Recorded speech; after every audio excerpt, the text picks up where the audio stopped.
ভেঙে গেল যুবরাজের 6 ছক্কা ম্যাচের রেকর্ড, বাংলাদেশকে তুলোধুনো করে বড় রেকর্ড ভারতের। বন্ধুরা, আপনারাও যদি দেখতে চান কি রেকর্ড করলো ভারত, তাহলে ভিডিওটি লাস্ট অবধি দেখতে হবে, চ্যানেলটিকে সাবস্ক্রাইব করতে হবে, লাইক দিতে হবে এবং নোটিফিকেশন বেল আইকন দাবাতে হবে। টি-20 বিশ্বকাপে সুপার 8 রাউন্ডে পরপর দুটি ম্যাচ জিতে সেমিফাইনালের টিকিট কার্যত নিশ্চিত করে ফেলেছে টিম ইন্ডিয়া। একই সঙ্গে বাংলাদেশের বিরুদ্ধে বড় রেকর্ড গড়ছে ভারত। বন্ধুরা, ভারতীয় দল বাংলাদেশের বিরুদ্ধে ম্যাচে যুবরাজ সিং এর 2007-এর টি-20 বিশ্বকাপে ইংল্যান্ডের বিরুদ্ধে 6 ছক্কা ম্যাচের রেকর্ড ভেঙে দিয়েছে।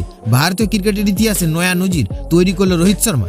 বন্ধুরা, বাংলাদেশের বিপক্ষে সুপার 8 টেজের ম্যাচ রোহিত শর্মা, বিরাট কোহলি, হার্দিক পান্ডিয়া, ঋষভ পান্ত, শিবম দুবেরা মোট ওভার বাউন্ডারি মারেন 13টি, যা টি-20 বিশ্বকাপের ইতিহাসে কোনো একটি ম্যাচে ভারতের সর্বাধিক ছক্কা। বন্ধুরা, টি-20 বিশ্বকাপে এতগুলো 6 মারেনি এর আগে ভারতীয় দল কখনো এক ইনিংসে, এমনকি যুবরাজ সিং এর এক ওভারে 6টি ছক্কা মারার দিনও নয়।